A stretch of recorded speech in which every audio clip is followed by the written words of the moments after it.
my speaker on first. I would like to welcome you all for special city council meeting Thursday, June 18th, 2026, here in the council chambers. By your presence in the city council chambers, you are participating in a process of representative government. To encourage that participation, the city council has specified times for citizens to comment on the agenda. Once following the consent agenda, at which time citizens may address the council concerning any brief community announcement, not to exceed 1 minute in duration for any speaker. And again, follow items removed from the consent agenda, at which time citizens may address the council on any matter of city business that is not on tonight's agenda. Each speaker will be limited to 3 minutes unless the time is extended by the mayor with the consent of the council. Citizens may also comment on any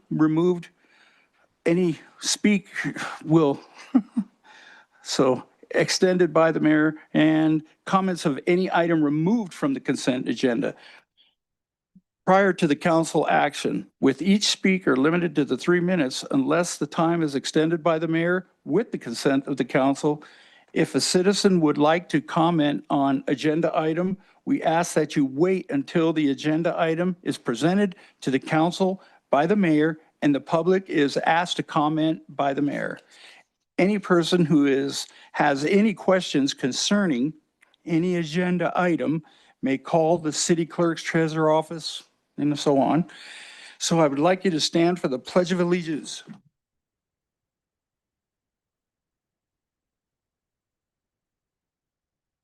I pledge allegiance to the flag of the United States of America and to the republic for which it stands, one nation, under God, indivisible, with liberty and justice for all.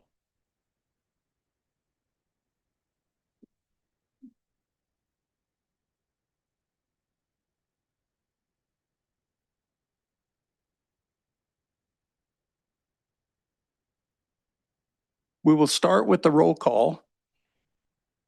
And we will start with Council Vice President Closey. Here. Council Member Wheeler. Here. Council Member Edgman. Present. Council President Canopy. Here. Council Member Naylor. Here. Council Member Banks. Here. Council Member Wilkie. Yes, sir. Council Member McKay. Here. Approval of the minutes.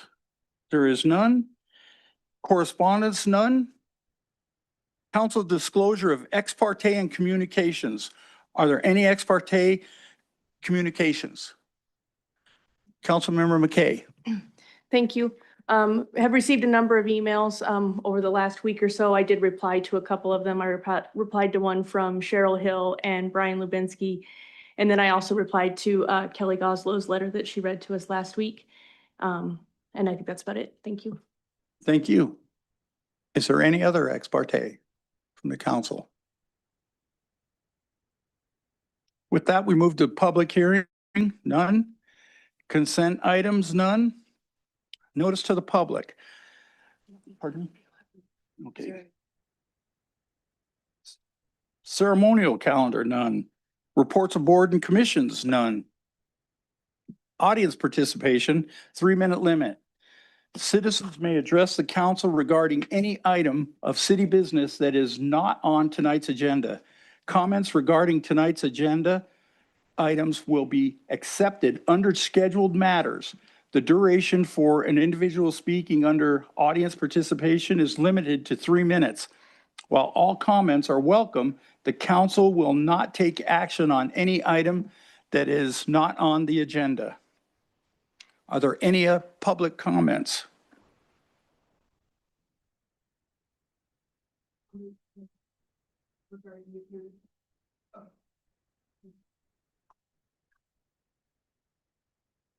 Moving on to scheduled matters. Letter of interest. We have Larry McPhail, number 1, and what's that? Okay, and the next one is Number 2 is letter of interest, Chris Vogely. And number 3, letter of interest from Nathan Herman. All 3 are present. Beginning of the process. We will now begin the candidate interview process for appointment of mayor. At this time, I would like to invite the candidates to come forward to select an egg to determine the order of participation. So you 3 candidates can come up here and you can grab these beautiful eggs. And they are numbered 1, 2, and 3. They're, however you get it, we'll open it up.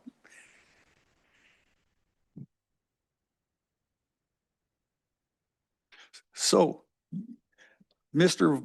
Vogely is the gold. Notice gold, silver, and bronze. And then we have Larry McPhail being number 2 and Nathan Herman being number 3.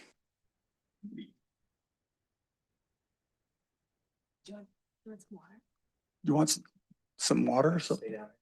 Yep, you stay here and then the other two. The other 2, what we're gonna do, I would ask that the second and third candidate to accompany staff to the conference room to ensure a fair and equitable process. Candidates are asked to remain off their phones while waiting. I would also like to remind everyone in attendance that we ask the audience to remain quiet during the interview process. There will be an opportunity for public comment after the candidates have completed their interviews. Before we begin, I would like to remind everyone that each candidate will be asked the same questions and will be provided the same amount of time to respond. Candidates will have up to 5 minutes for their introduction and up to 3 minutes to answer each interview question. Staff will monitor all allotted time.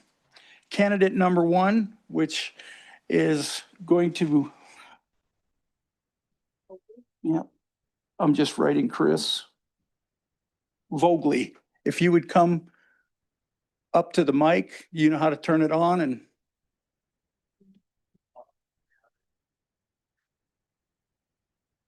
Absolutely, if you'd like to move it, there's not a problem. Yeah,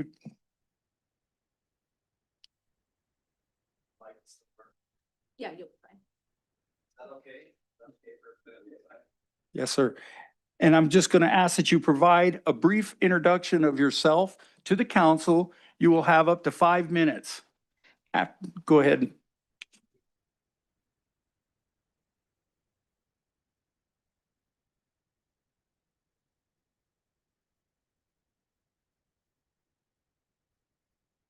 Thank you. Good evening, council members, city staff, and members of the community.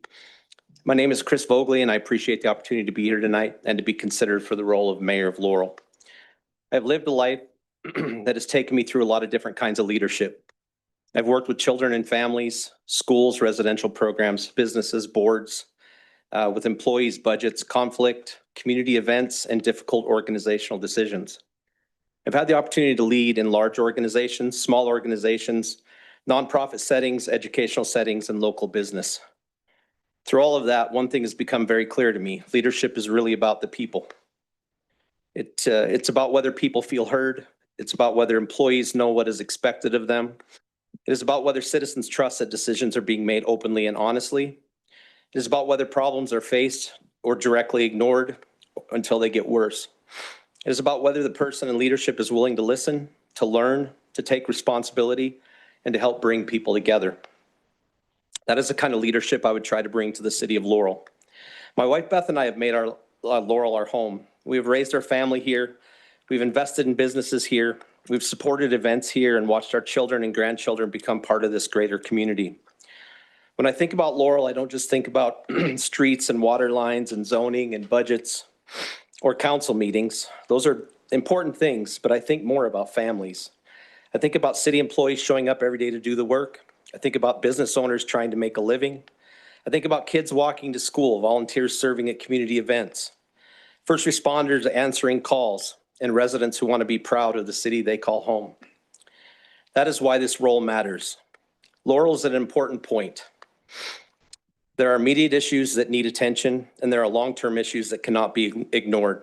In the short term, the city needs steadiness. It needs consistent communication. It needs support for staff. It needs the council, the mayor, department leaders, and employees working from the same basic understanding of where the city is headed. The public also needs to know that city leadership is listening and that decisions are being made in a way that is open and responsible. One of my first priorities would be to listen. I would want to meet with department heads, staff, council members, and community stakeholders. I would want to understand what each department needs, where employees feel pressure, what problems have been left unresolved, what decisions are coming quickly. Before trying to change things, I believe a mayor needs to understand what is actually happening inside the organization. I know there's been a lot of rumors about somebody coming in and cleaning house, but I'm not that type of person because you have to know what needs cleaning first. So it's better to get a picture of things and to really understand. At the same time, listening cannot become an excuse for inaction. There are areas where the city needs to be proactive. We need to look closely at finances, contracts, staffing, infrastructure, public safety, growth, annexation, zoning, utility capacity, and long-term planning. Laurel cannot afford to simply react to one issue at a time. We need to build a clearer picture of where we are vulnerable, and where we want to be 5, 10, and 20 years from now. Growth is one of those long-term issues. Laurel is going to face pressure from development, housing needs, infrastructure demands, traffic concerns, and outside proposals that may affect the character and the future of this community. Growth is not automatically good or bad. The question is whether growth is planned, whether it pays for itself, whether it protects existing residents, and whether it supports public safety, and that it fits in the long-term interests of our city. Infrastructure is another major issue. Streets, water, sewer, drainage, equipment, facilities, and maintenance may not always be exciting topics, but they are the backbone of a functioning city. If those needs aren't planned for, they become more expensive and more difficult later. I also believe organizational culture inside the city is extremely important. The city government cannot function well if employees feel uncertain, unsupported, or caught in conflict. Good employees want clear expectations, fair treatment, and leadership that backs them up while also holding everyone accountable. I believe my background in supervising staff, managing budgets, working through personnel issues, and leading organizations through difficult seasons would be helpful in that area. I do not come into this process believing that one person can fix everything. That is not how good leadership works. A mayor needs the council. A mayor needs good staff. A mayor needs legal, financial, operational, and community input. A mayor needs to know when to lead, when to listen, when to ask questions, and when to rely on people who know more about a particular issue. What I would bring is a willingness to work, a commitment to communicate, and a desire to help restore confidence in city leadership. Is that 3 minutes or 5 minutes? Oh boy. Okay. I'd be honored to serve as mayor of Laurel, and I appreciate your consideration. Thank you very Yep. much. So after the introduction, we are going to move to,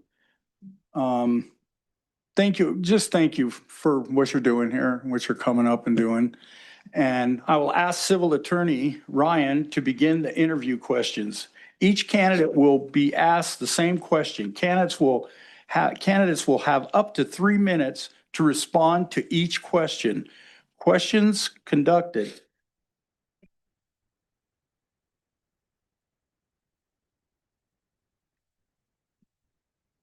Okay. All right. Chris, tough ones first. Are you over the age of 21? I am. Okay. Have you resided in Montana for at least 3 years and within the city of Laurel for at least 2 years? I have. Alrighty, good deal. So first real question. Why do you want to become the next mayor of Laurel, and what kind of leadership do you believe the city needs during this 18-month appointment? I realize that this is an 18-month appointment. Why I want to do it is I feel an obligation. Not only an obligation because I've been at council meetings for the last, 6 months now, barking in your ear. But I feel an obligation to a city that's given a lot to our family and provided us, with a livelihood since we've been here. And they supported me a great deal. This community did when I was sick in 2015 and 2016. And I just feel that our city right now is in a little bit of turmoil. And The obligation I feel is out of kind of a loyalty and an allegiance to our city, but also a concern for the future of our city. I have a real concern that we grow positively and that we do things that's going to ease the burden on the taxpayers and not increase the burden on the taxpayers. I want to see our city grow in a responsible manner. I understand that a lot of growth happens reactively, but for us to be proactive as much as possible is very important. It's very difficult when the county landlocks us, but the city needs to take an active role, I think, in really working with our commissioners and working with those outside of our city. It's not just about our city. It's about relationships also outside of our city, and that includes the state. And that'd be one of the first things that I do if you choose me to be mayor, is I would call the governor and make sure that the governor knows that I'm willing to speak with him. And he didn't seem too concerned about us at his meeting yesterday in Billings, but I will have an open door. People will not run my schedule, but I will have an open door and I will listen to people. That's the type of person that I am. And I'm not going to make decisions hastily. But sometimes you have to make a tough decision that a lot of people don't like. What was the second part of that question? What kind of leadership do you believe the city needs during this 18-month appointment? Okay, I covered quite a bit of that in my introduction. But I will say that they need somebody that is present. They need somebody that is dependable.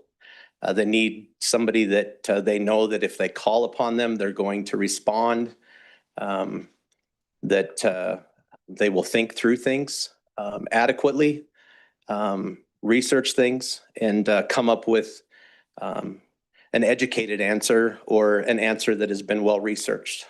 I think they need a leader who's going to create leaders and build leaders in our city. All of our department heads should be leaders and they should run this city. And that's it. My time's run out. So thank you. Thank you. Please describe the professional role or experience that has most influenced your approach to leadership and explain how it has shaped your leadership and management philosophy, including your experience leading people, managing budgets, and serving the public. Sure.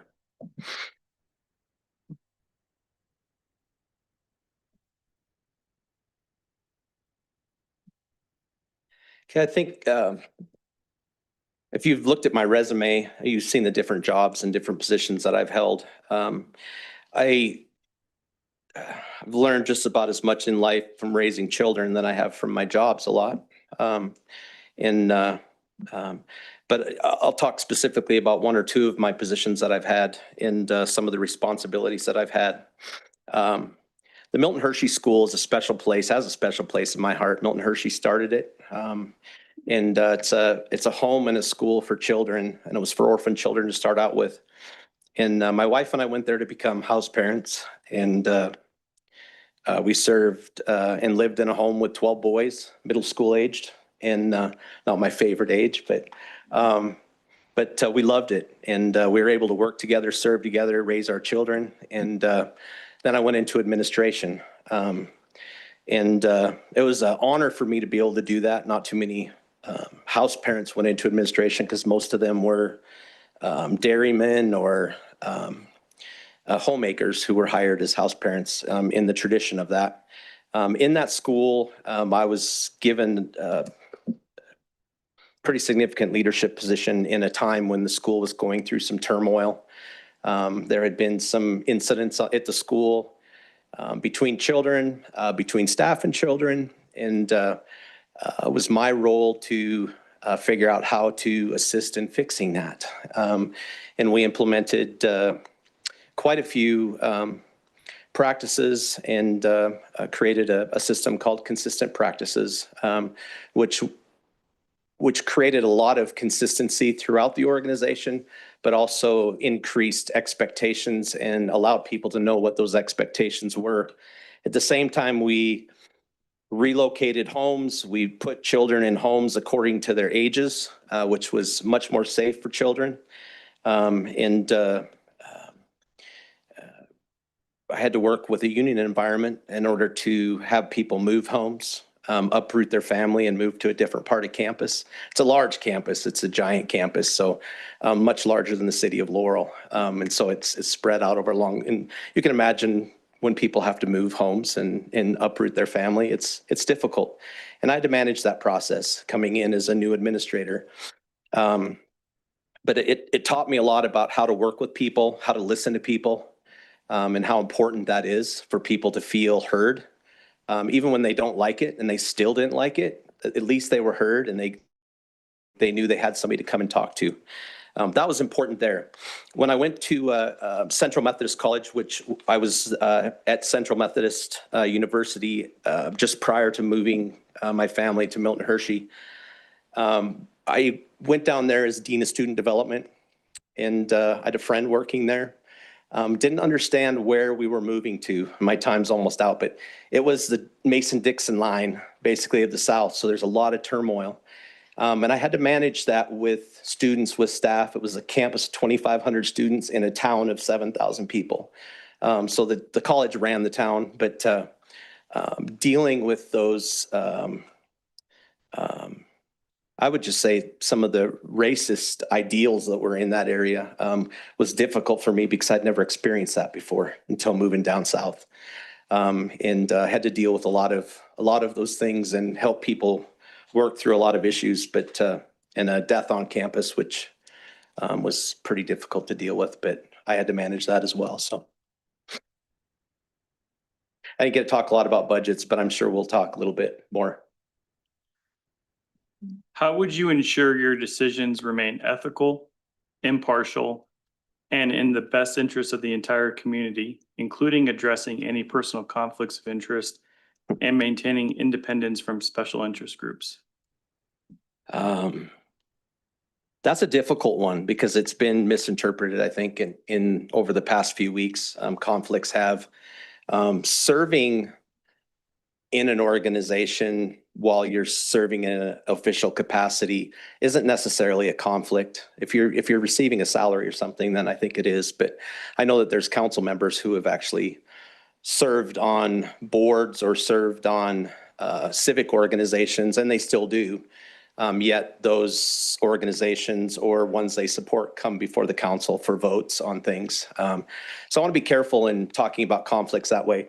I do have a direct conflict with a business that I own, and that my son is the primary owner of it, but my wife and I invested in it and we own it. And I understand we serve the city, and that would be a conflict. And that would be something that would have to be discussed with council, discussed with council EL, with legal counsel, and come up with an agreement, a resolution, and figure out how to move forward on that. But I'm not one to try and pad my pockets with influence. I've never been that type of person. In fact, I abhor that. And so I would be the first one to root that out in the city. So I'm not the type of person that's going to take advantage of that. But I would definitely want to talk with the council about a resolution in a public hearing so that I don't hurt my son's business as well. And that would be something that's easy to do, but it just requires a resolution in a meeting and then going out to bid and me not being involved in processes. But I would remove myself from processes of conflict. It just is the way that I am. And I won't ever use this job to try and further myself or whatever. I don't belong to the CARED group, which was something that was brought up and mentioned as a potential conflict. However, if I did go to their meetings and was a member of that group, I don't receive pay for them. And I do agree with a lot of their philosophies, and I do agree with economic development of our city and our area. And that's one of their primary focuses and goals. That's why I became a part of it. But I also belong to a board in Billings, Grace Montessori Academy, and I don't foresee any conflicts with that. But I am one to try to keep things above board at all times. The other part of that question. The last part, I'll just read, including addressing any personal conflicts of interest and maintaining independence from special interest groups. Sure. Yep. I won't be a part of special interest groups, but I might agree or not agree with them. But I'm not going to favor somebody. I'm going to favor the citizens and the taxpayers of Laurel, because that's who I serve.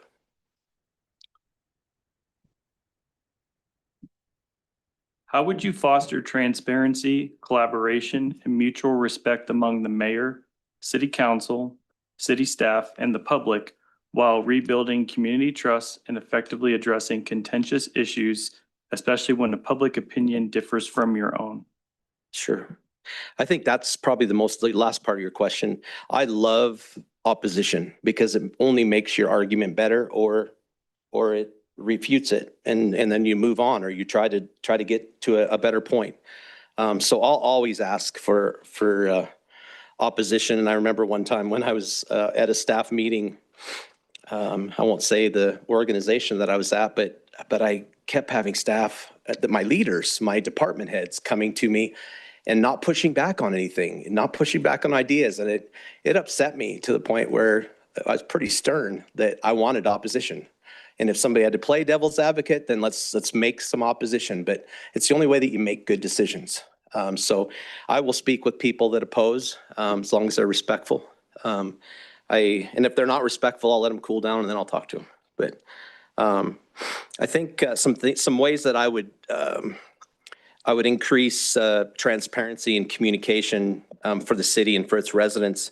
Some of the ideas I have is a weekly Mayor's Monday update, coffee with the mayor. I know that these are all things that some cities do, some mayors don't like because it opens them up to a lot of disgruntled people, but I don't mind disgruntled people. I can handle that. Quarterly town hall meetings. I think that that's important for our city. As long as our citizens are engaged and they know that something's coming, they're going to participate. A state of the city report should be done annually, and that should be done at a meeting with the city being able to, it's no different than shareholders of a organization or a corporation, just coming in and being able to hear the state of the city and what's coming up and how things are going. And they need to hear that. I think one-page issue briefs for major decisions are important. Whenever there's a major decision in the city, there should be something that is put out to the citizens so that it curbs a lot of the misinformation that happens, because word of mouth, after 2 or 3 people telling the story, it's completely changed and everything is different. And so it helps to have things in writing, and I'm a type of person that puts things in writing. I like to write 2 or 3 or 4 times so that I make sure I get it right. That's why I've got some things in front of me today, because there's specific things that I want to share. And if I don't write them down, I'm not going to think about them because you guys will get me distracted. Having a citizen interest form, especially for serving on committees and boards, I think that's very, very important. But more important is getting out there with the people and asking them to become a part, to volunteer. A lot of people will do it if you just ask them. Having department highlights, open office hours, I've already said that. But I definitely will want to do that where people can set up meetings with me. Definitely text and email notification lists to allow people to know what's going on. And that's it. You can ask some questions about, I can add more later. Given that this appointment is for approximately 18 months, what would be your top priorities during that period, and how would those priorities position Laurel to capitalize on its greatest opportunities over the next 5 years?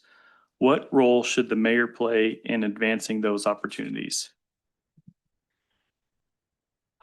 I think the most important is going to be to make a plan and do that with the council.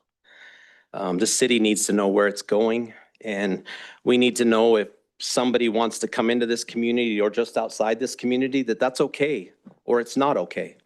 And how are we going to move forward with that? Because I don't think there was enough of that done in the last 2 years.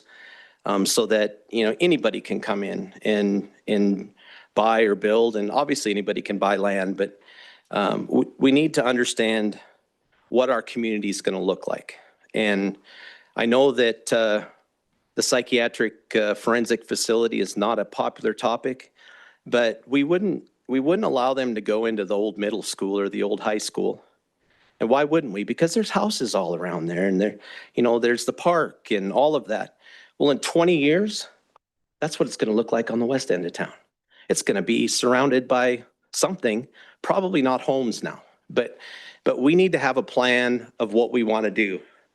If we want to expand into the county, we need to have a plan. Obviously, we can't embark on that until we annex, but we need to have a plan. Even if the county's not okay with it, we still need to have a plan for us and then work with them to try to make that happen.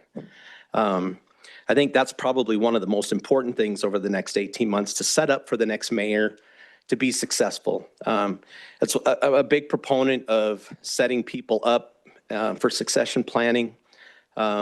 I did it at Milton Hershey School with my assistant director and some of my other staff, and it's probably one of the most important things that an organization can do.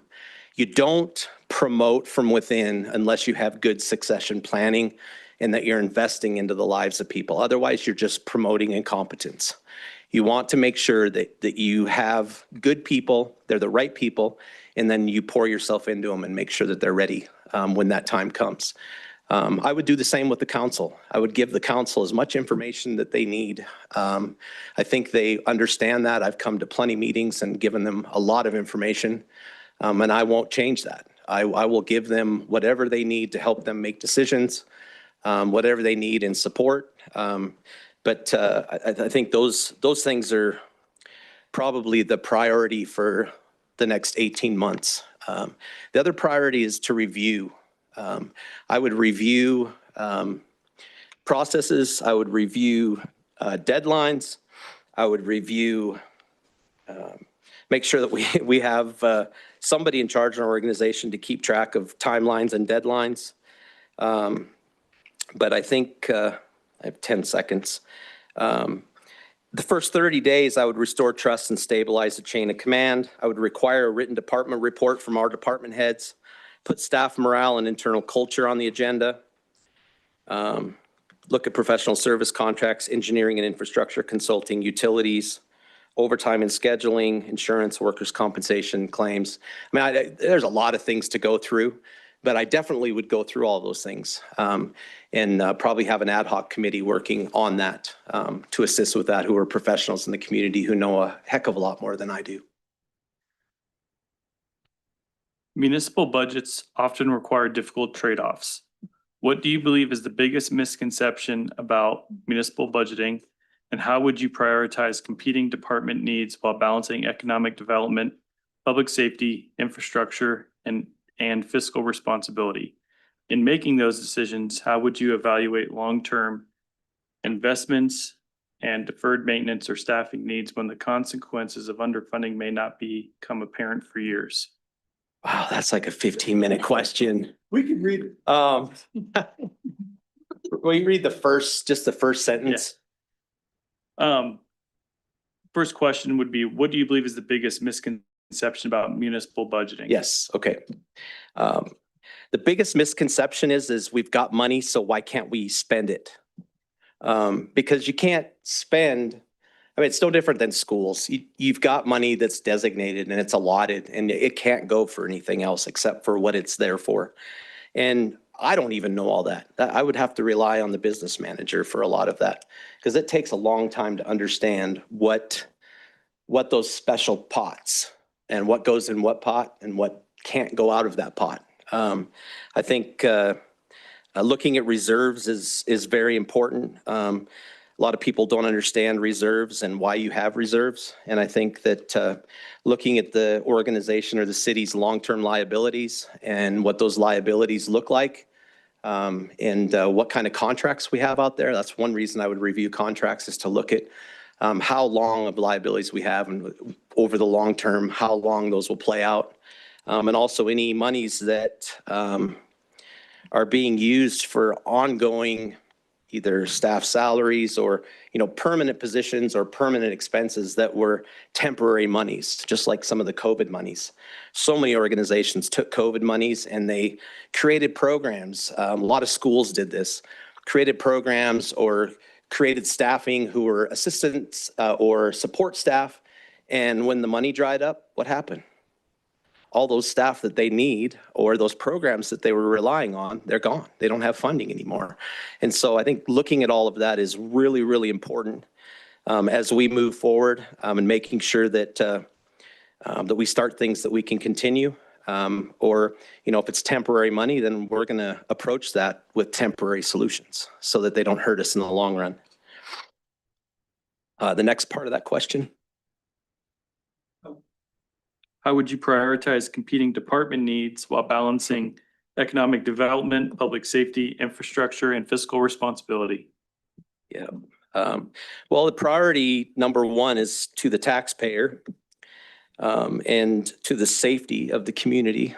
I think the mayor's biggest role is to keep a community safe. If there's any role that a mayor would have, the chief executive of a city, is to make sure that that city's safe and that things are implemented so that that there is safety and that there is emergency services available to its people, because that's really what they need. Infrastructure is the next. But competing departments, there's always going to be competing departments. Everybody wants more money. They want more programs. They want more staff. And in a small city like ours, that's not always possible, and most of the time it's not possible. The wants during the budgeting process, there's always going to be needs and wants, and a lot of people think that the wants are needs, but having somebody to help them through that process, I'll be the one to help them through that process. So, Thank you. right. What experience, knowledge, or involvement in local government, public service, or community organizations has best prepared you to serve as mayor of Laurel? And what do you see as the proper role of the mayor within the city's form of government? How would you work with city council, city staff, and the public to effectively carry out those responsibilities? I don't know if I've had one role that has prepared me for that. I think serving on some school boards has helped. I think coaching has helped. But I think I'm going to go to being a business owner and being in the community and having to get to know the people and rely on the people for your livelihood and be a part of the community to support other events and support other business people. That probably never was in business by myself, just a little bit of retail arbitrage through Amazon before we moved back to Montana. But moving back to Montana, I worked at the Boys and Girls Ranch for about five years and then got sick. And through going through cancer for those 2.5 years and treatments and having to try to keep the movie theater going, my family did an excellent job. And really, probably the biggest thing I learned through that is you don't have to control everything. People are competent, and when you give them the opportunity to step up and lead, most people will do that as long as they have the tools and the knowledge to do it. And that's the way I like to operate.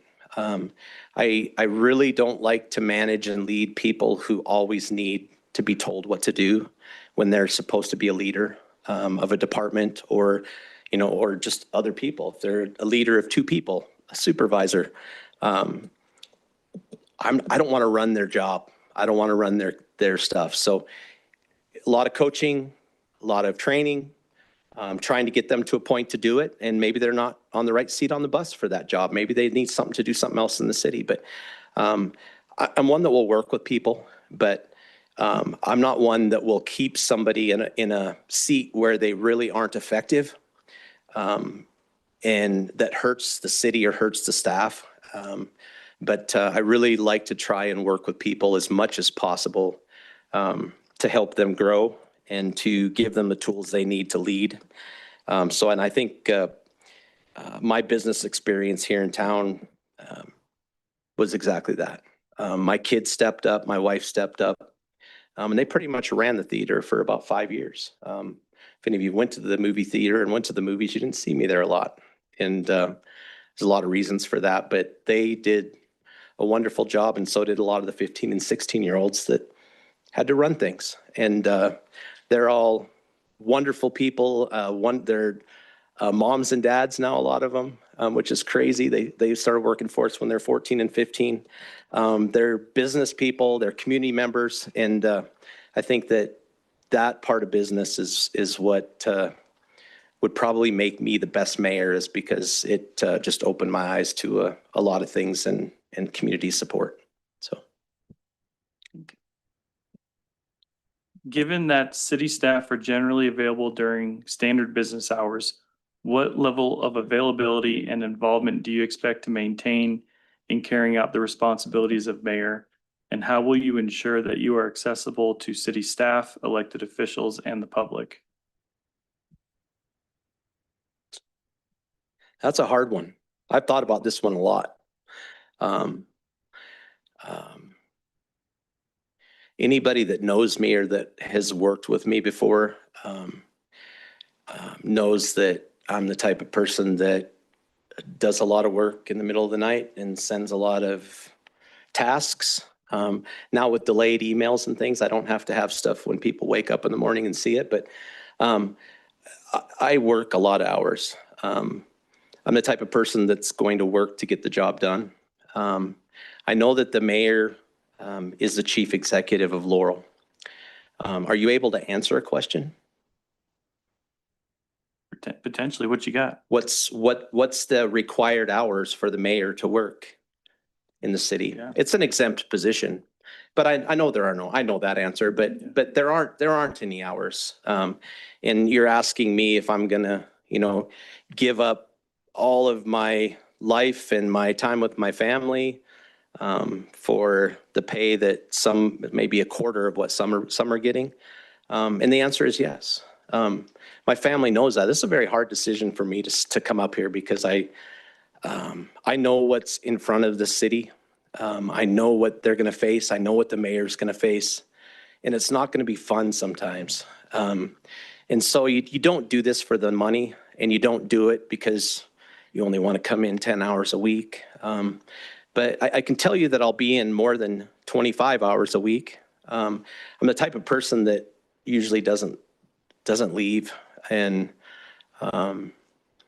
if I have to be here for 40 or 60 hours because there's a need for the mayor to be here for 40 to 60 hours, I'm the person that will be here. And most of my last jobs, I'm the last one to leave, not always the first one to get there. I wasn't always a morning person. I am now, but I will give the city everything I've got. And when I don't have it, I'm going to find the person that does, so that we're served in a good capacity, because I don't know near enough to stand alone. And I don't think there is very many people that could stand alone and just use their own brain to be the mayor of a city. You need a lot of good people working with you, and you need a lot of good outside counsel as well. And that's the type of person I am. So you're gonna get me for 18 months. I'm not guaranteeing anything beyond that. You would get me for 18 months, and you'll get a really good deal, because you're gonna get $180,000 worth of work, not 33. So. What else? What was the other part? There's only 7 seconds left, so I'm really distracted by those numbers behind you. How would you be accessible to city staff? Oh, yes, I'm an accessible person.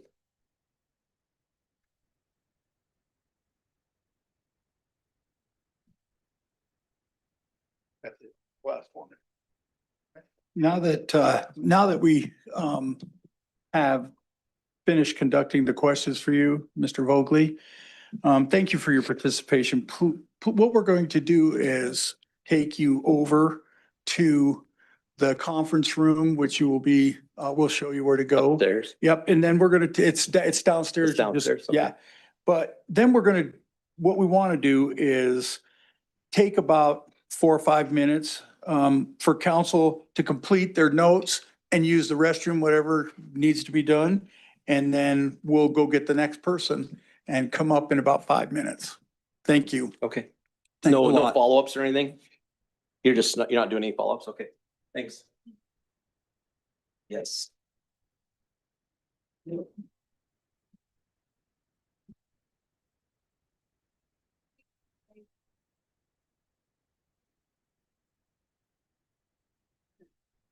Council, if you needed to use the restroom, please do so. Wash your hands.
Well, my grandson. I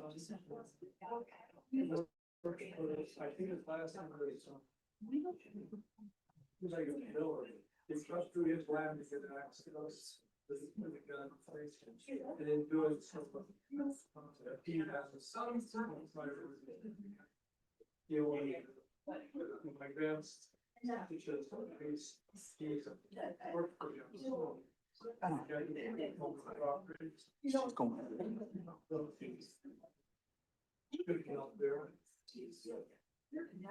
I want Savage 17.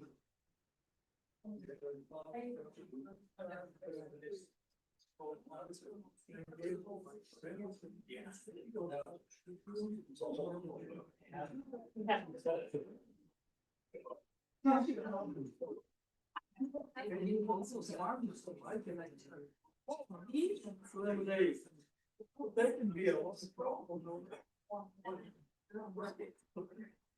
It's really good. But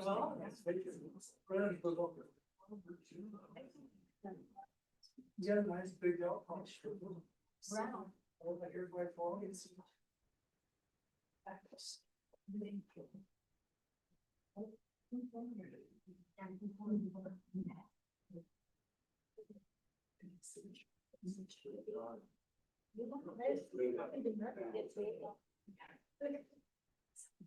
Sorry, I didn't see when I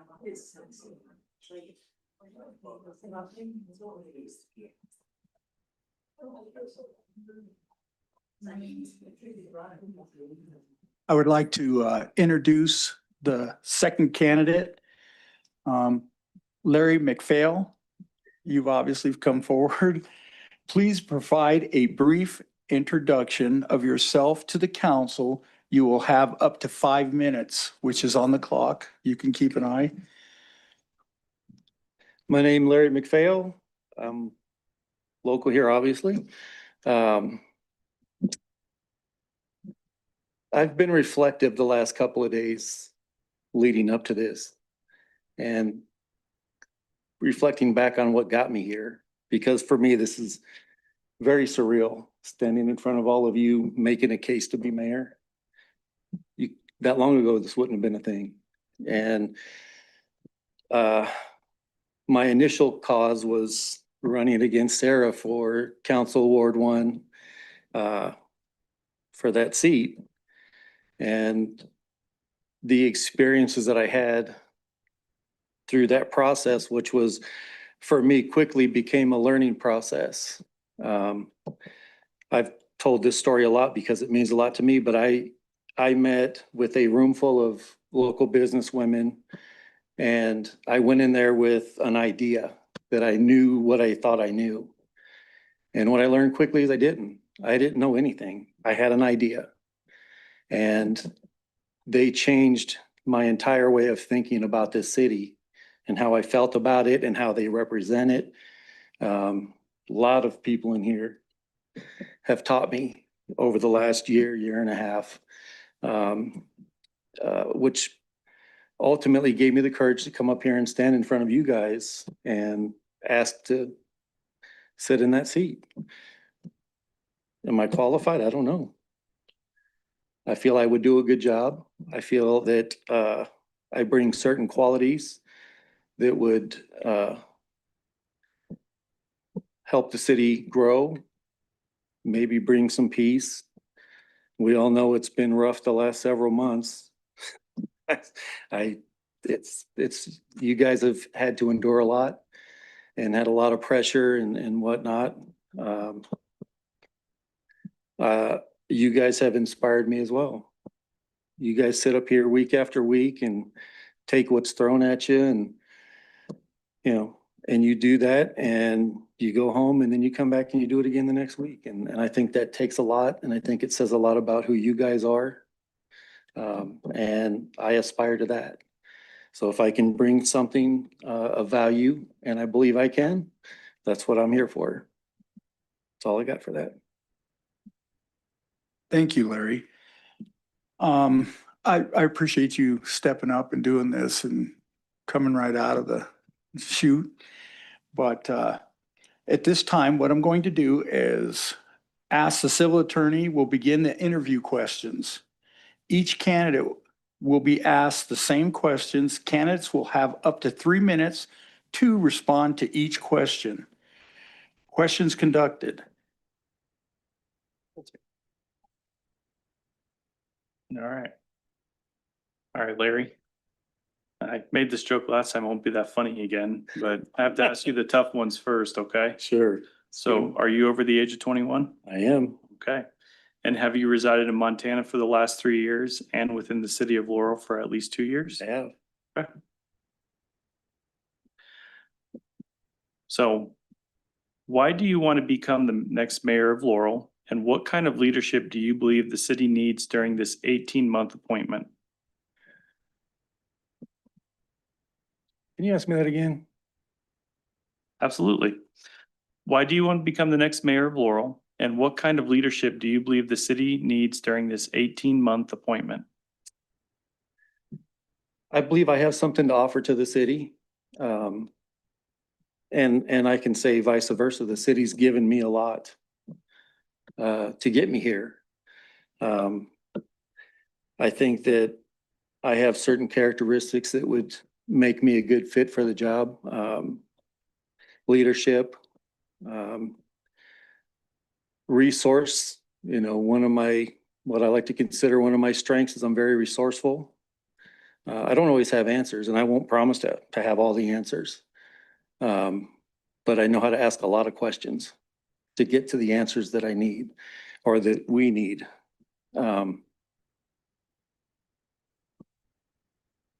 Second part, What kind of leadership do you believe the city needs during this 18-month appointment? the leadership is just transparency. They want to be heard, they want to be understood, and they want to know that what they're asking is, we're hearing that and that we're responsive to that. There has been an outcry. Like I said, you guys you're part of it.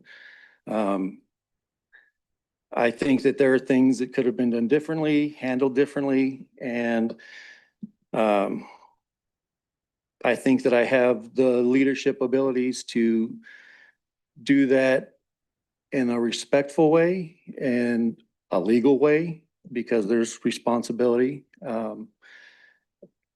I think both could have been done. And I don't know that they were. I'm not here tonight to, point fingers or place blame on anybody. We're all here for the same reason. I believe everybody in this room kind of wants the same thing at this point. They want to know, they want to be informed by us, by you guys. They want to feel that their votes count, which they should, because they're why any of us are here. We are why any of us are here. And I want to be a part of building that, making that stronger, that commitment. I believe there's a commitment to the citizens of Laurel, and I would like to help build that.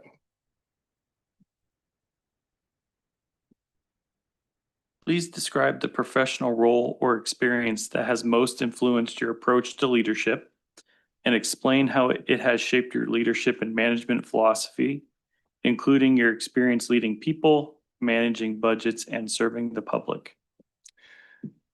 Well, number one for that is accountability. There's accountability. We answer to somebody. All of us answer to somebody. So for that portion of it, it's just being accountable. If I make a mistake, I don't go to my boss and say, I don't know what happened, sorry about that. I think so-and-so messed up when it was clearly me. That's something that my boss gives me a little bit of grief about, because I will throw myself under the bus. If I do something, you don't have to ask me. I'm going to go tell you I did that. And I like to think that's one of my better character traits, is that I'm willing to just be honest. I don't have anything to hide. If I messed up, I'm going to tell you I did. As far as leadership, again, I'll refer to my boss. And his approach is big rocks and little rocks. You deal with the big rocks, little rocks take care of themselves.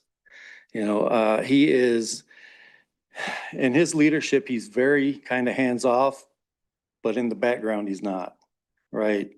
Things are happening back here. Well, Up here, we get to do the real work, you know. I have a tendency, or had, I should say, to be reactive to what people I work with, how they conduct themselves. And I'm like, well, you should be doing this, you know, and I'm talking to supervisors. You should be doing this, you should be doing that, and yet they're not. Why not? Why are you not, you know, listening? And what I learned is they knew more than I did. The approach that they take, you can't force everything. My boss doesn't force anything. In fact, his approach is, I don't fire people. People fire themselves, you know, and I learned a lot from that. And the idea of the big rocks and little rocks things. You take your biggest set of issues, your biggest issue, and you work with that, you break that down. Then you go to the next one. And little by little, the little stuff doesn't matter. It sorts itself out because you dealt with the big stuff. And I feel like as a community, that's where we're at right now. We've got some big rocks to deal with. And again, I feel like I could have a good impact on that. And I feel like I would have a lot of support from the people in this room because that's why I'm here.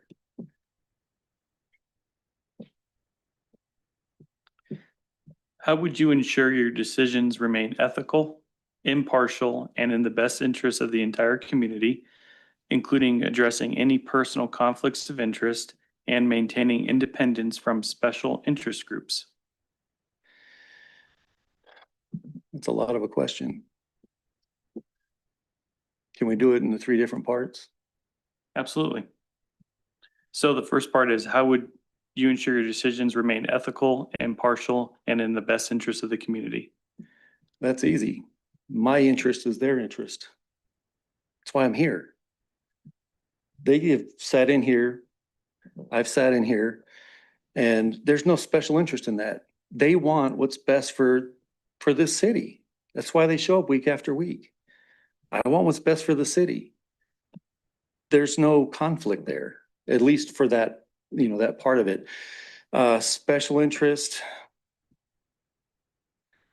I have no interest in special interest. There's nothing more interesting than what we're dealing with right now. You know, there's nothing bigger than that. And then the part was about addressing personal conflicts of interest. If it's brought to my attention, if I'm not aware of it, I'll step, I have no problem stepping away from anything.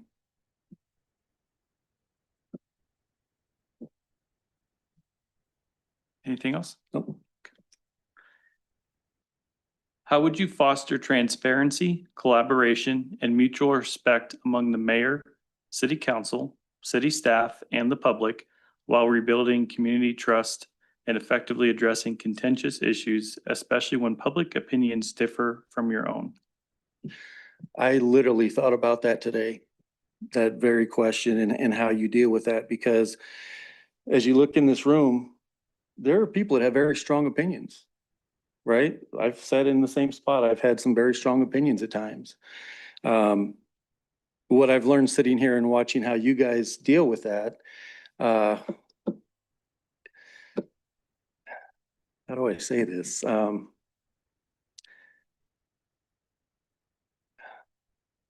It's not an easy spot to be in when you have to tell somebody who's got a vested interest in what takes place in here that, listen, as much as I respect what you're saying and understand how you feel, it's not the reality of where we're at. We have to deal with the laws, the regulations, the rules of the city.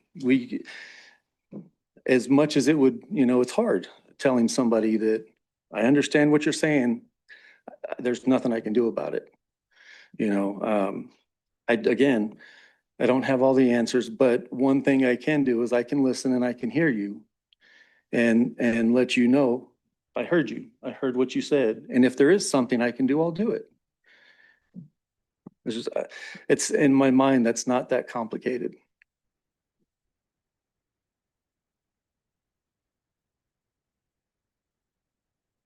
Given that this appointment is approximately for 18 months, what would be your top priorities during that period? And how would those priorities position Laurel to capitalize on its greatest opportunities over the next 5 years? What role should the mayor play in advancing those opportunities? That's a tough question because I haven't sat in that seat. I can philosophize on it. You know, I can have lofty ideas of what that might be like. What I can say is that I have sat with them, with all of you guys, and I've listened, and I know their feelings, I know their desires, you know, I know what they're after. And large in part because for me, it's the same thing. You know, I want the same thing that they want, you know. Can you ask me that again? Sure thing. Given that this appointment is for approximately 18 months, what would be your top priorities during that period? And how would those priorities position Laurel to capitalize on its greatest opportunities over the next 5 years? What role should the mayor play in advancing those opportunities? Okay, yeah, that is a tough question. Because there's so much has happened in a short period of time, and there's things going on in the house here. You know, we had two ladies that work here come up at the last meeting, was it the last meeting? And they each read letters. And that tells me that there's some house cleaning that needs to be done for them, you know, to support who's in here. I think that there were some bad feelings left when the former mayor left. I think there was stuff that built over a long time that probably needs to be cleaned up. And I think it's most important that the people that work with you understand they can trust you, that you understand their feelings and where they're at in their work. How do you do that? You know, I have ideas, you know. One is I would like to meet all of them. I don't know everybody that works here. I would like to meet them and sit down and listen to what they have to say. I will say that one of the things I watched sitting in here when the former mayor was in here, and I watched him cut people off. That should never happen. This is their house. We just work here for them. So transparency, again, as much as legally, ethically, and responsible, they need that. That's their information to have as much as legally possible.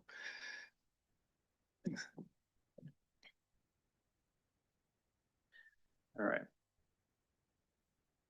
Municipal budgets are often require difficult trade-offs. What do you believe is the biggest misconception about municipal budgeting? And how would you prioritize competing department needs while balancing economic development, public safety, infrastructure, and fiscal responsibility? And in making those decisions, how would you evaluate long-term investments and deferred maintenance or staffing needs when the consequences of underfunding may not become apparent for years?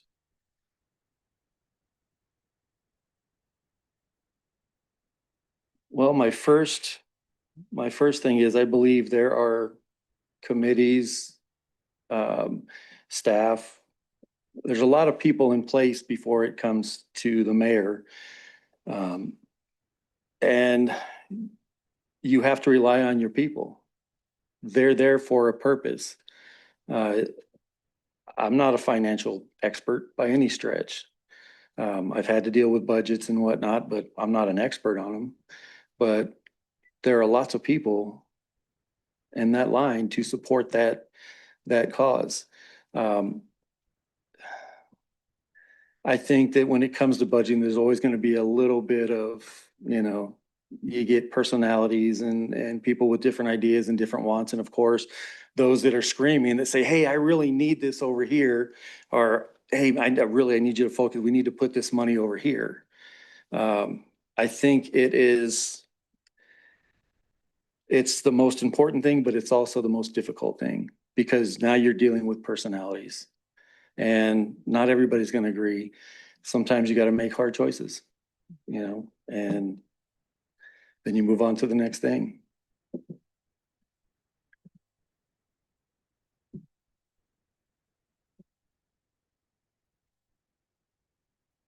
What experience, knowledge, or involvement in local government, public service, or community organizations has best prepared you to serve as mayor of Laurel?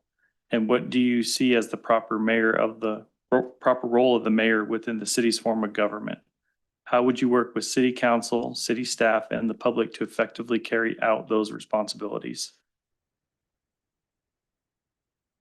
What got me here is I belong to an organization, the Iron Warriors Motorcycle Club, and it is all law enforcement and firefighters, except for me. I belong to a club, a very tight-knit club that is 100% firefighters and law enforcement. Their whole function, our whole function is to raise money to support the law enforcement and firefighter community. We do a lot of fundraising, which I truly enjoy. When, for example, we raised $5,000 for Laurel PD to get their upgraded body armor. And when a group of guys show up and hand the chief of police a check for $5,000 and says, here you go, we support what you do. That's a different experience. Because you see the looks in their eyes, the appreciation, they're like, this means something. I feel like what I did contributed to something important. And I value that tremendously, knowing that I'm in this place that I don't know how I got there. I don't know how they accepted me or brought me in, but somehow I'm there. And I don't believe in accidents. We did the same thing for Laurel EMS when they were raising money for the new ambulance. Same thing. We got together, our club raised a bunch of money and we donated it to Laurel EMS for that. I'm also fortunate enough that the company I work for has a charity department. And we raised through that. In fact, Amy did that one. I set her up and she was able to go in and request money for the EMS. And I think we donated another $1,500 for that. And I've got another 1,000 coming for the shields they're trying to buy, the shield they're trying to buy, which is $18,000. It's not cheap. So I believe in this community because this community has accepted me. And I just want to give back. I want to be a part of something that's significant. And I think this is that. That's why I'm here.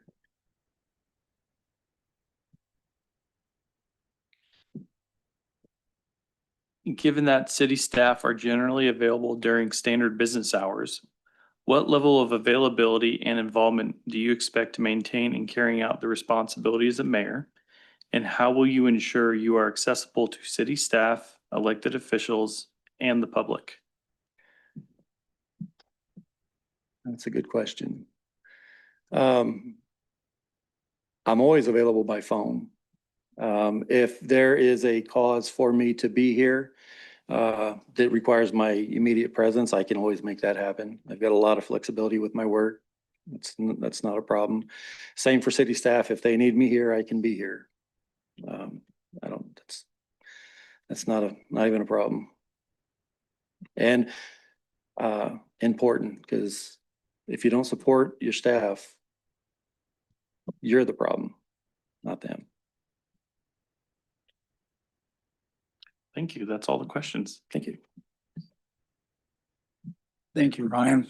Thank you. Larry? Hey, Larry. Kelly is going to go ahead and escort you back over there. Sure. And we're gonna, I think, did she just come through? The other Kelly? yeah, and then what we're gonna do is take about a 3 or 4 minute break if you need to, and then we'll move on.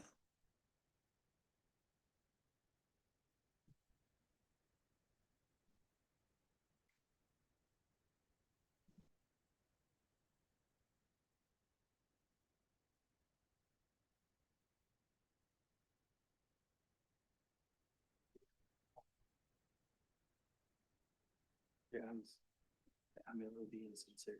Those are two.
So our, so it's, Sean Paul's here now. He's still pulling all the, stories from all those meetings, and still record whether nobody was, yeah, it's not my report.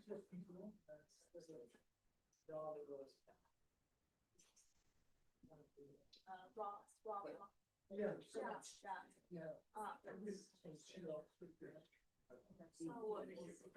So the company that owns us, just withdrew, all the, guys. And so, morning position. That's not right.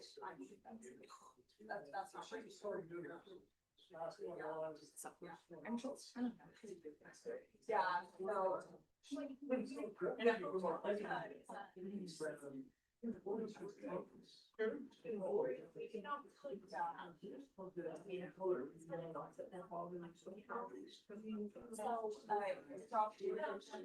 They offer for position as well.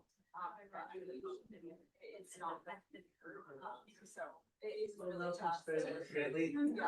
Yeah, it was really tough.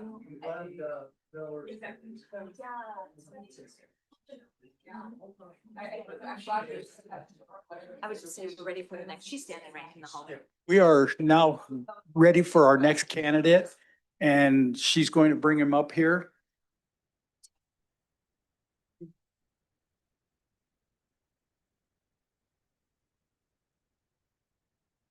So we are going to bring up Mr. Nathan Herman.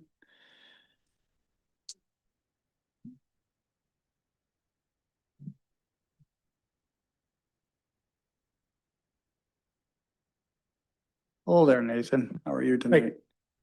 So what I would like you to do is provide a brief introduction of yourself to the council.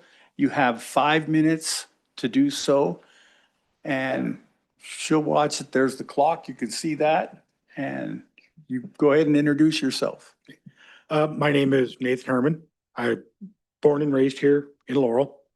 Live on 7th Avenue, lived in the same house there for about 20 years now. Went to school here in town, of course, since I grew up here. There's really not much else to say about myself. I'm pretty much, I go to work, I go home. That's pretty much all I do. That's about all I really have to say about that.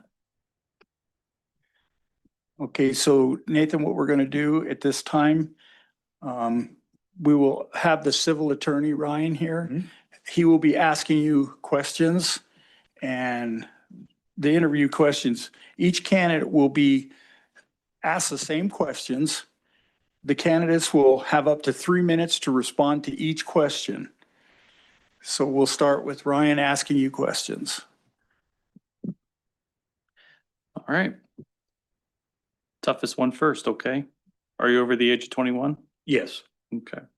And have you resided in Montana for at least 3 years and within the city of Laurel for at least 2 years? yes. Okay. So why do you want to become the next mayor of Laurel? And what kind of leadership do you believe the city needs during this 18-month appointment? For me, it just being part of the community, being able to do that, that's why I would like to become mayor. As far as the type of leadership, the leaders need someone who can listen to the people and try to make an objective decision on things that need to be done. No, really shouldn't be any bias or anything in as far as being the mayor. You have to be objective and listen to what people say and do what's best for the city and for the citizens of the city. And the leadership needs to be taken into a direction for the city to grow, is where the city needs to go. I've seen a lot over the time that I've been here that the city sometimes has its tendency to become stagnant, and it needs direction in a place to go. And that's kind of what I feel the leadership needs to be here.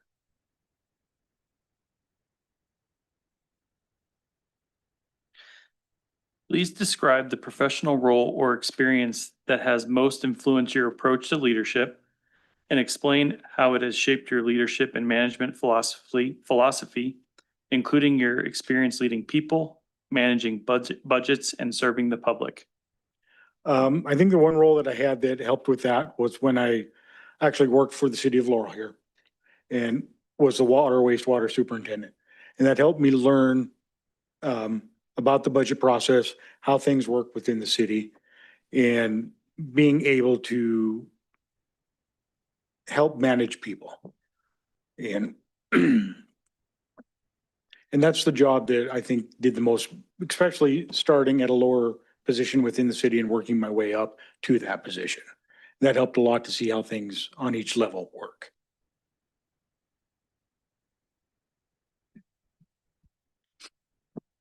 How would you ensure your decisions remain ethical, impartial, and in the best interest of the entire community, including addressing any personal conflicts of interest and maintaining independence from special interest groups?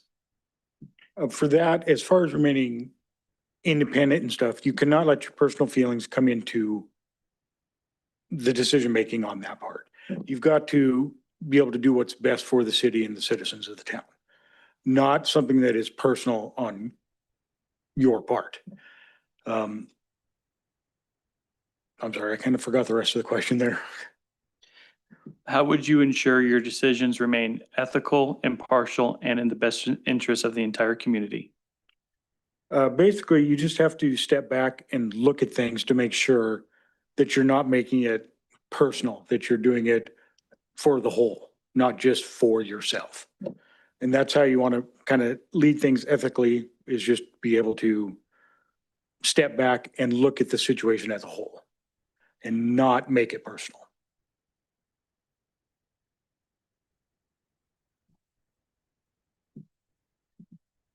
How would you foster transparency, collaboration, and mutual respect among the mayor, city council, city staff, and the public while rebuilding community trust and effectively addressing contentious issues, especially when public opinion differs from your own? As far as being able to, you just got to have transparency. There should be no secrets on either side, especially to the council and to the citizens of Laurel. They should be able to know what is going on, because that's what the people of the city have done. They've elected the council to speak for them. That's what they're there for. So there should be complete transparency on everything. I know there are certain circumstances there can't be, but there should always be as much transparency as you can get through that.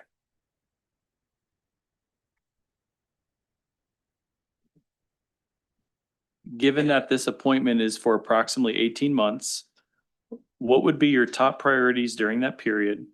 And how would those priorities position Laurel to capitalize on its greatest opportunities over the next 5 years? What role should the mayor play in advancing those opportunities?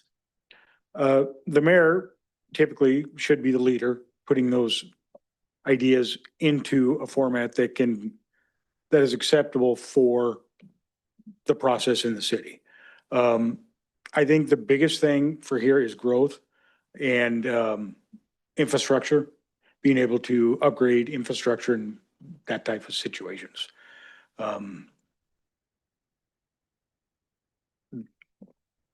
That is the biggest thing, is growth through, and the mayor has to be the leader to make sure that growth goes, or the best of his ability to get it to grow.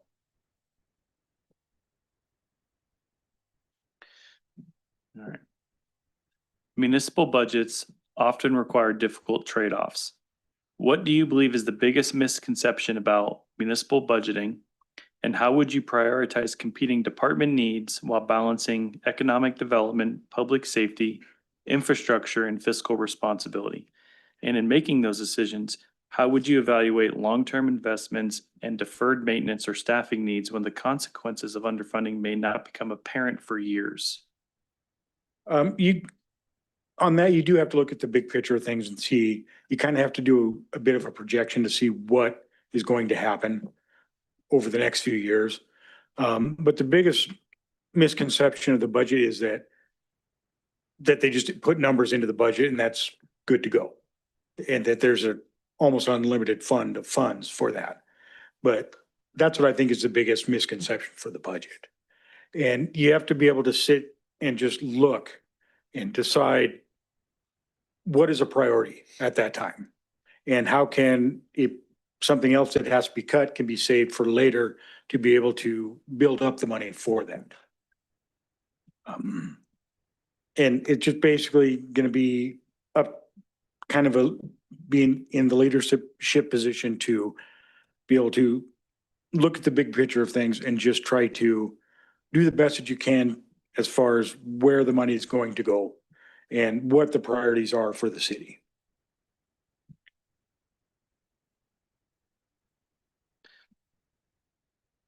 What experience, knowledge, or involvement in local government, public service, or community organizations has best prepared you to serve as mayor of Laurel?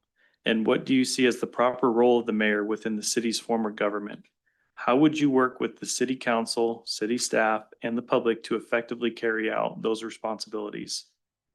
The role I would have to say again would be working for the city of Laurel. It's just a matter of going, and I'd learned many things throughout the years of working here and was able to take that knowledge and apply it to other things. And I currently still work with small systems as far as small cities and towns still to help them with their budgeting for for water and wastewater needs and anything else that is needed. And that has helped me keep in touch with how the cities are working, different cities work and things like that.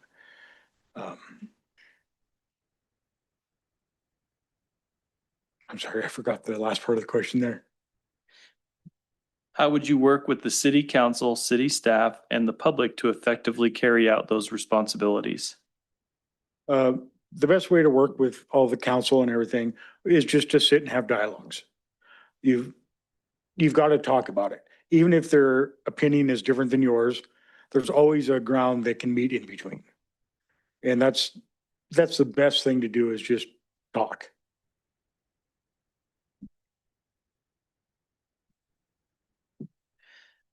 Given that city staff are generally available during standard business hours, what level of availability and involvement do you expect to maintain in carrying out the responsibilities of mayor? And how will you ensure you are accessible to city staff, elected officials, and the public? I have no problem being there 24/7. I'm used to that. That's what I've done for quite a few years.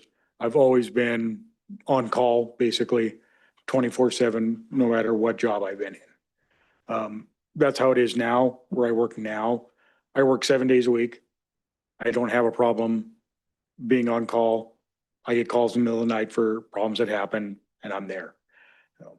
Everybody seems to rely on that because the other people that I work with live out of town. I don't. I live in town here, closer to Billings, and I'm the first one to call, and it doesn't bother me at all. And I'm always available. My phone is always on. Thank you. That's all the questions.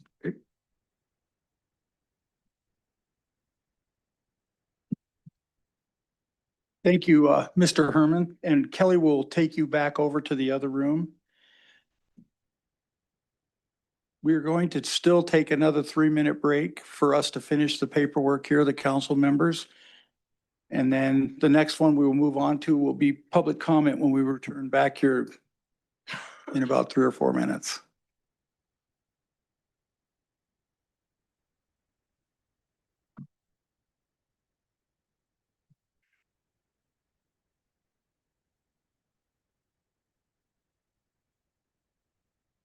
Oh, cool. Yep. See that girl yawning like, yeah. Yeah.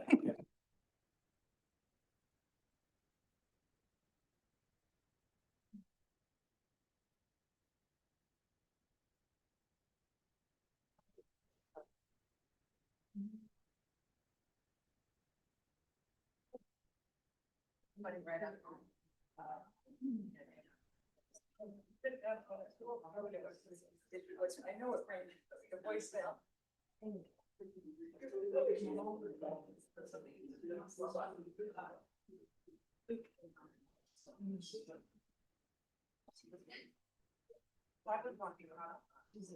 I was there. So I didn't know this about it as well.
Thank you very much. All candidate interviews have now been completed. The council will now accept public comment regarding this agenda item. Speakers are limited to a 3 minutes each. While the council welcomes your comment, council members and city staff will not respond to questions engaging in discussion or debate. Issues during the public comment period, the council will consider all comments as part of its deliberation on this matter.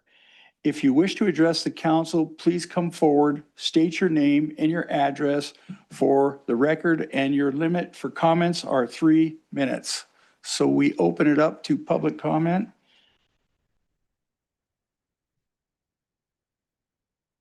Want me to move this back? Yeah, you bet. Pull the mic down so you're talking to it. There you go. It was left on.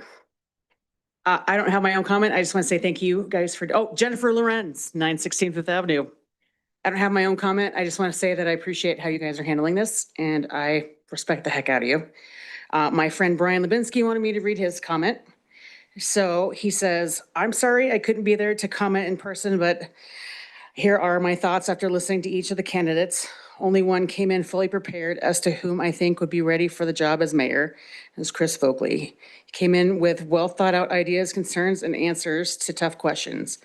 As I said before in my email, the best people for the job are not the ones who want the job, but those who do it out of need of their leadership and service.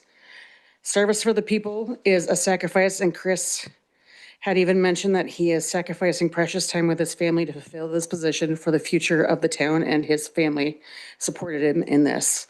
His leadership in the past makes him the best candidate in my eyes, and I hope the council will look at who came into this interview most prepared and ready to step into the position. Thank you, Brian Lubinsky. Thank you.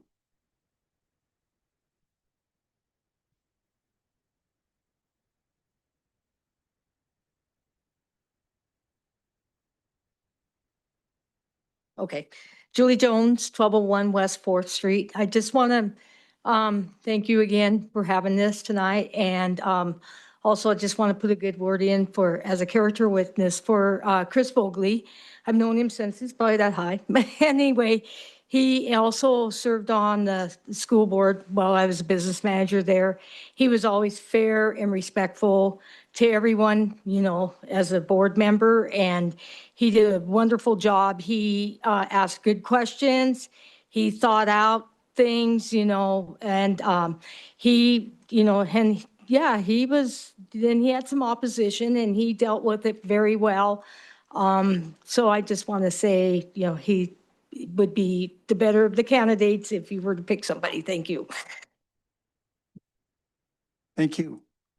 Is there anyone else that wishes to public comment? If so, come up, state your name, address, please.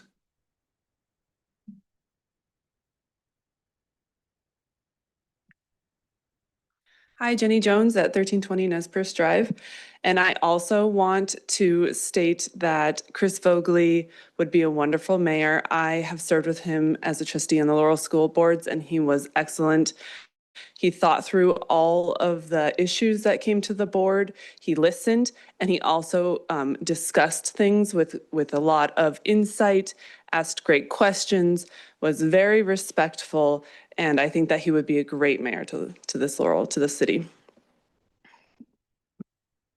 Thank you. Anyone else that would like to come up and speak?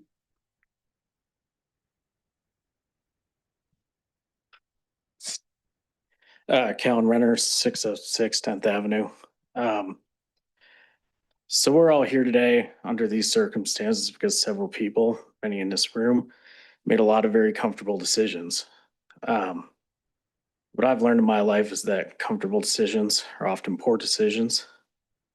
And it's hard to stop making them when you get into the habit. So as a result of that, we are in and have been in a very uncomfortable situation, and it will require a strong leader who will make hard and uncomfortable are ultimately right decisions. I sat through these interviews tonight and saw some very comfortable decisions to make. I saw one that will probably be uncomfortable for some people in this room, but I think it's the only decision with a vision, the only decision that mentioned having a plan, and it'll probably be the correct decision to make.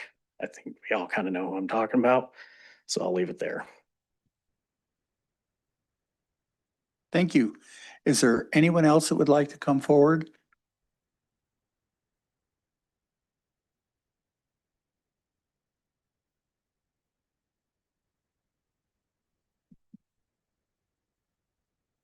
Nope. Keep, there you go. Is that on? Yep. Oh, You're it on. is. Okay. My name is Jean Kerr. I live at 1128 9th Avenue here in town. And I thank you for having this open meeting as far as us being able to listen to all of the interviews. And I commend all three of the candidates for wanting to take on a task that right now is a big deal. It's a big job to walk into. I did listen very closely to all, and I feel that Chris Vogely was the one person that did come in with a thought process and a plan, and also looking at all the aspects that need to be addressed.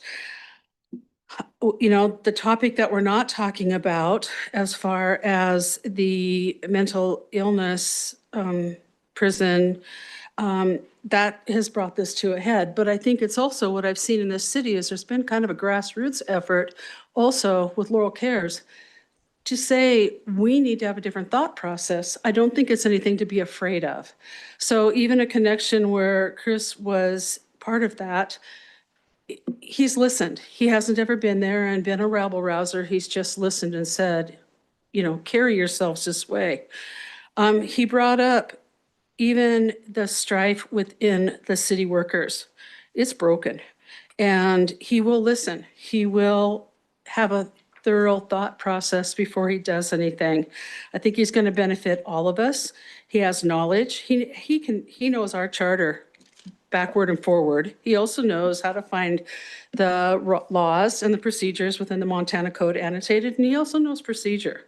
He's not afraid to upset pro quo, but he's not going to clean house, I don't feel. That would be a detriment right now. He knows that we've got issues here that need to be focused on and to drive forward. So why cause a lot of mayhem when we need to have a focus and a plan and go forward? I think we heard that from him.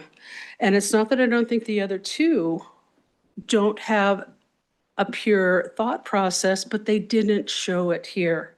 But there's no time to play games. We citizens have a lot to lose. And I think that we have an opportunity to find a party who's willing to take on the process. The transparency, I think, is a big deal too. I was thinking today, the last time that there was a ward meeting that I attended was back in 1997. It was when I was running for election for city judge, and it was Ward 2 over at the Catholic Church in their gym. That is where people in wards get information, but we haven't had any since. So there's been lots of need for communication and information. We're all not going to get what we want, but I heard him say this is what he wants to do. So I really think he would be the top choice. Thank you. Thank you very much. Is there anyone else that would like to come forward and address the council? Please do so. Elizabeth Gilg, 1200 Cedar Crest Circle.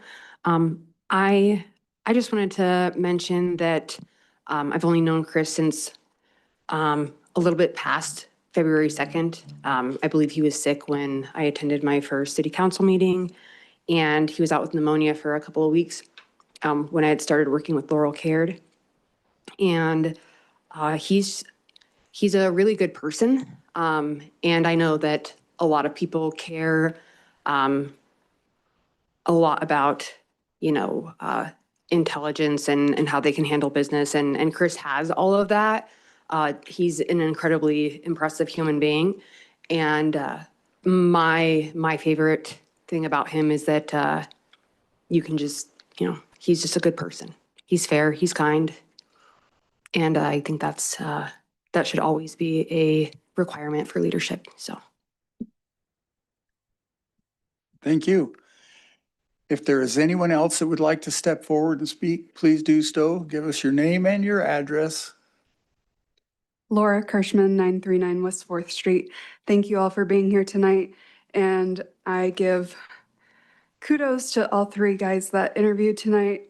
They're very brave. I could not do an interview in this kind of a setting. I've done lots of interviews in my life, but not with this many people in the room. So much respect. But I do want to put my hat in for Chris one more time. I know I sent an email, and honestly, I think he touched on everything I put in that email. I do have full trust in Chris and being a great mayor for this city. I think he would be very fiscally responsible. He would represent our city in the way we want to be represented. I think he would be a great asset, and he would listen to city employees. He would respect city employees. He would respect the department heads. He even said it himself.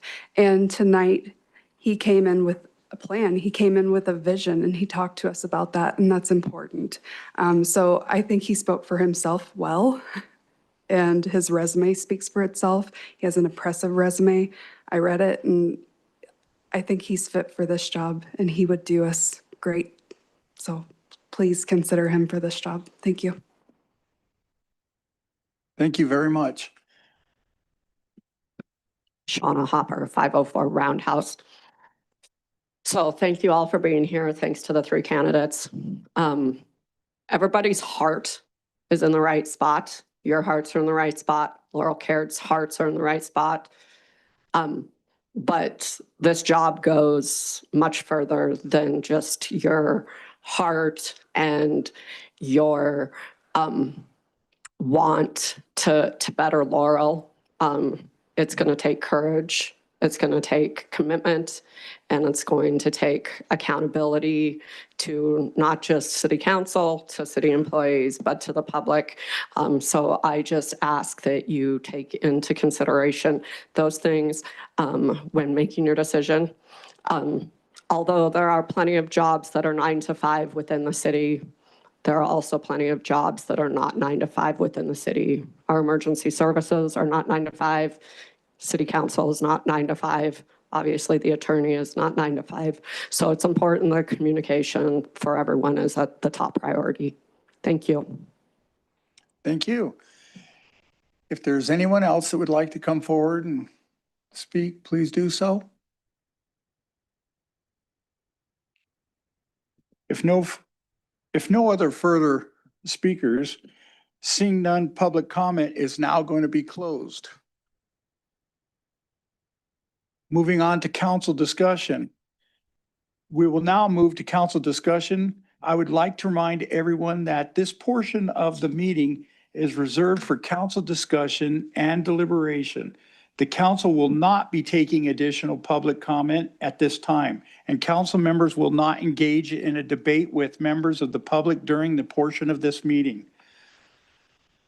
So I'm allowing the council for discussion.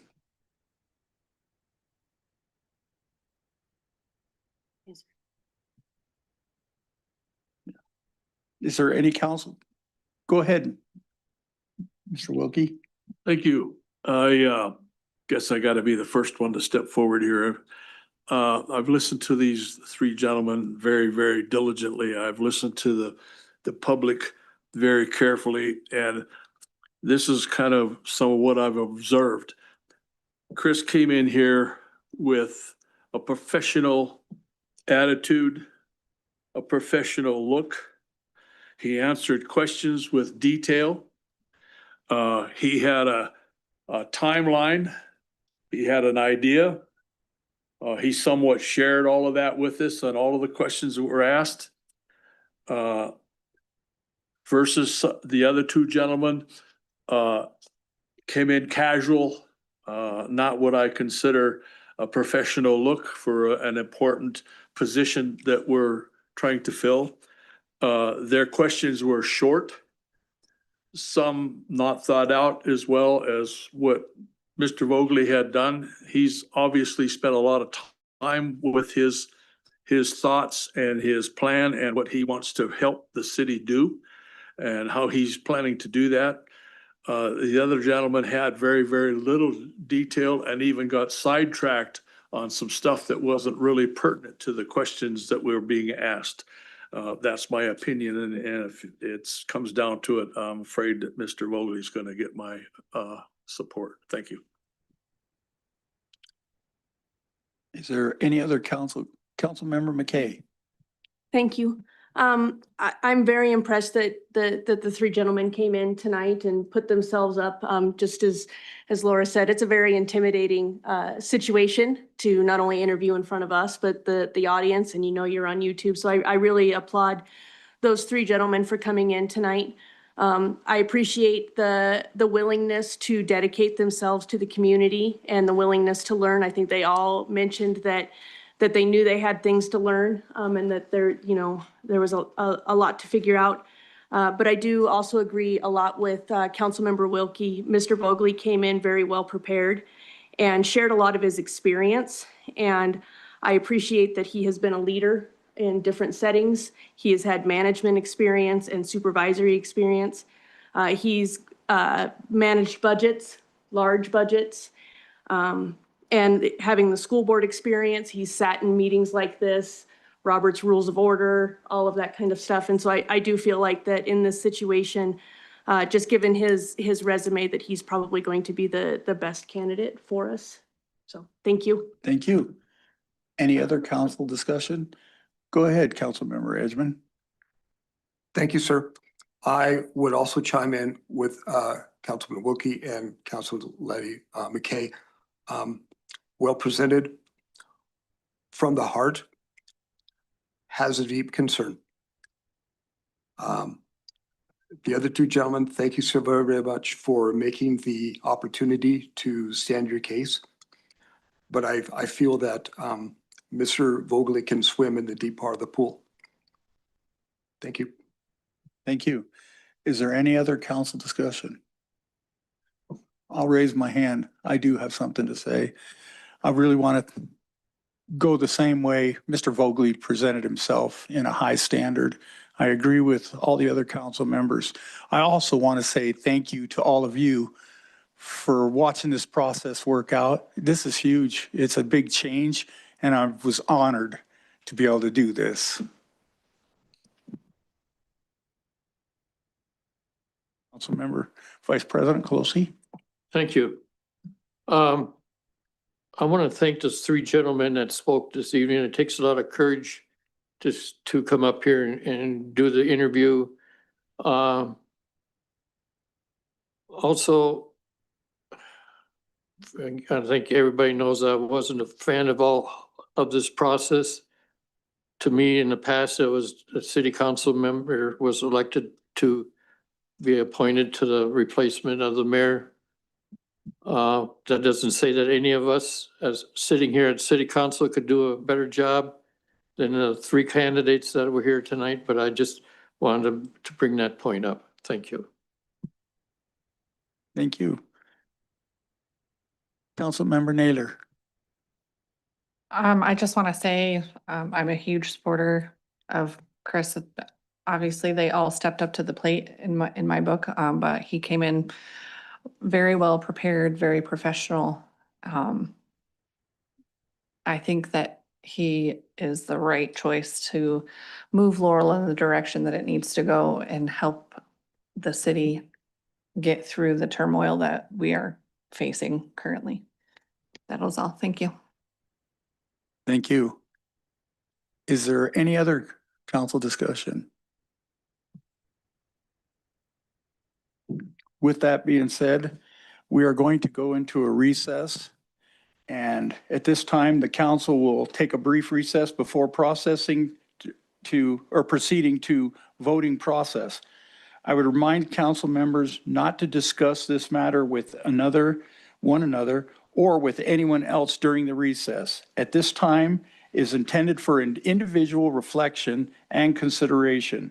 I would also like to ask members of the public not to approach council members during this recess, please.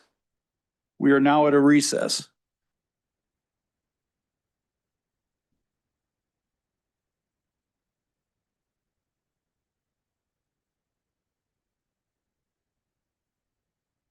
let's go 5 minutes, 4 minutes, whatever you need.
This meeting is now back in session.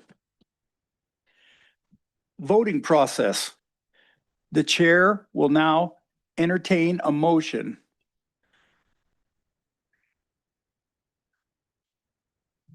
Oh, they're already back into the chambers here. All of them are here. Yeah. Okay. So the chair will now entertain a motion. Councilmember Wilkie. Thank you. I would like to nominate Chris Vogely to be the next mayor to fill an 18-month gap that we have right now. I believe he's the most qualified candidate for that position. Thank you. Second. Motion was made by Councilmember Wilkie and seconded by Councilmember McKay.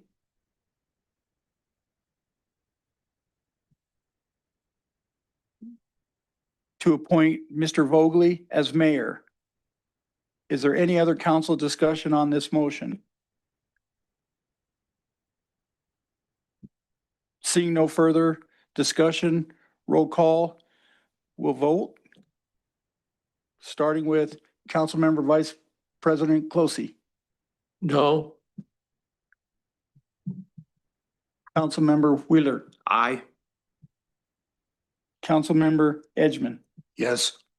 Councilmember Canopy. Yes.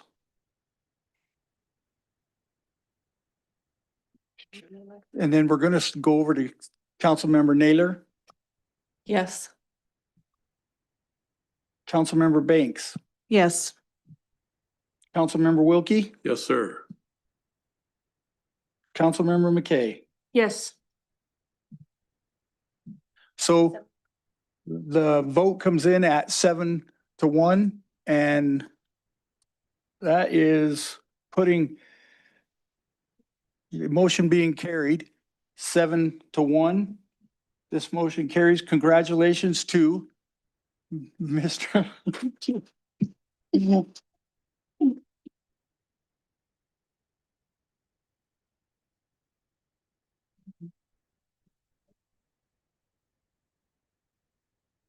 Thank you, Chris.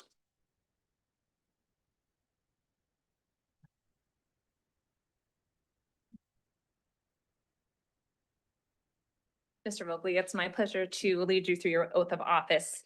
So would you repeat after me? I state your name, I, Chris Fogley, do solemnly swear do solemnly swear that I will support, protect, and defend that I will support, protect, and defend the Constitution of the United States the Constitution of the United States and the Constitution of the State of Montana, and the Constitution of the State of Montana, then that I will discharge the duties of my office and that I will discharge the duties of my office of Mayor of the City of Laurel of Mayor of the City of Laurel with fidelity. with fidelity. So help me God. So help me God. Welcome.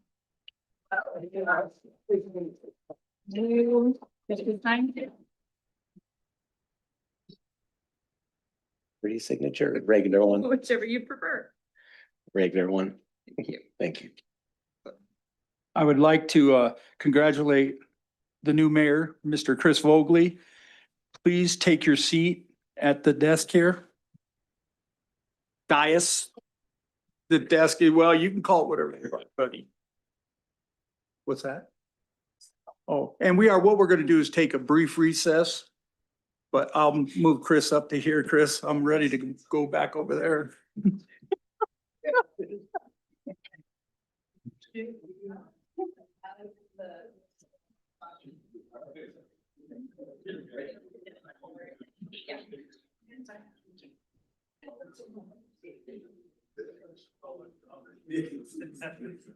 Well, there's a story, so I'm not surprised. There's no point.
I'm going to call the meeting back to order.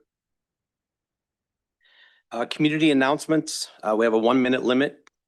This portion of the meeting is to provide an opportunity for citizens to address the council regarding community announcements. The duration for an individual speaking under community announcements is limited to 1 minute. While all comments are welcome, the council will not take action on any item not on the agenda. Are there any community announcements?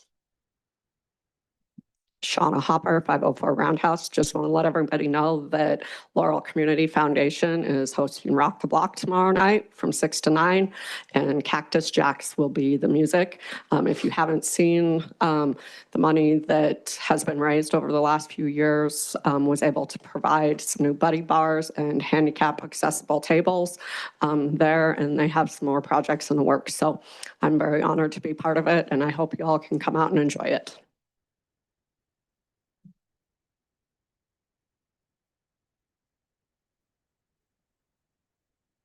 Elizabeth Gill, 1200 Cedar Crest Circle. I just wanted to announce how proud I am of Chris Vogley, and I'm really happy for the city of Laurel. And I would not recommend hiring Q2 News as your wedding photographer, so.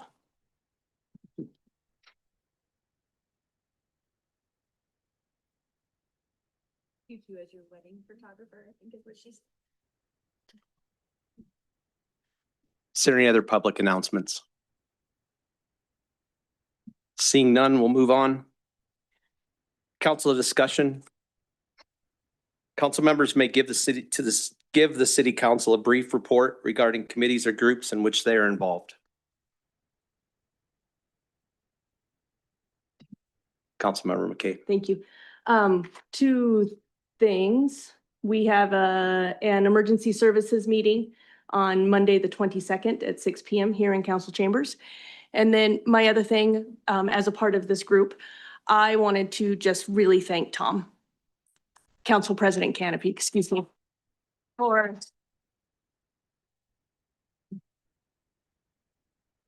he really stepped up into a very difficult position and he jumped in with both feet to learn and to do his best. A lot of people would have shirked that responsibility, stepping into what he stepped into. And I really applaud him and I really respect him for what he did. So thank you, Tom. Thank you. Councilmember Wilkie. Thank you, sir. I would like to echo what Councilmember McKay said. I've known Tom for a lot of years and he's dedicated to anything he takes on and he did one hell of a job and a task that was very unthanking. Thank you, Tom.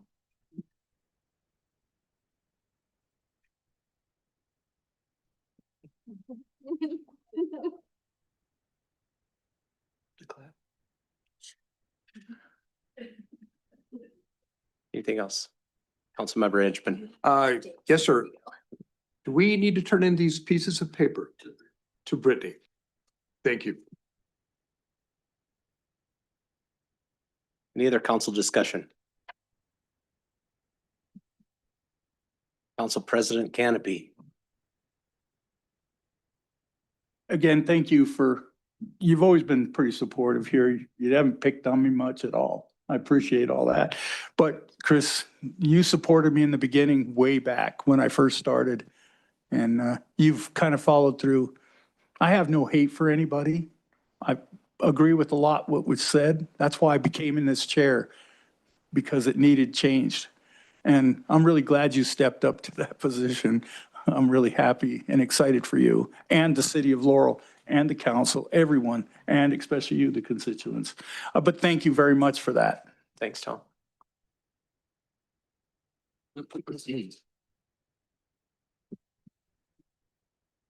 Any other council discussion? Okay, we'll move on to mayor updates. I just want to say thank you to everyone. This has not been a fun process for a lot of you, I think. And Tom, you did step into a very difficult situation and did an excellent job. And carried the weight of our city on your shoulders during a time that most cities don't have to go through. So I really appreciate that. To the council, thank you for voting for me. It's a very difficult decision for me and my family to embark on this because I know the time that it's going to take and my family knows the time that it's going to take. And it's something that I'm ready and willing to work with you on. And I truly mean that. I'm not a person that works by themselves. So you will be a part of this as much as I'm a part of this. And we'll move forward and do what's best for the city of Laurel. And I thank you. I really prayed for a 6 or more vote. I'm a person of faith and I really needed a sign to know that this is what I should be doing. I felt the need and the urge to step forward and I didn't want to ignore that calling. But I did ask the Lord just to say, hey, I would like a 6 or more in favor vote. And it was very confirming tonight. And I thank you for that very much. So moving on to unscheduled matters. There are none. Adjournment. Do we have a motion for adjournment? Councilmember Wilkie. Thank you, sir. I would move for an adjournment of this meeting. Thank you. I second that. It's been moved by Council Vice President Wilkie and seconded by, was it Councilmember Naylor? Or Banks said it. Okay. Councilmember Banks to adjourn. All in favor? Aye. Oh, sorry, I didn't ask for public comment. Sorry, public. Any public comment? I'm gonna ignore the public from now on. Just kidding. I'm kidding. Any public comment? Any council discussion? All in favor, say aye. Aye. All opposed, same sign. Motion carried, 8-0.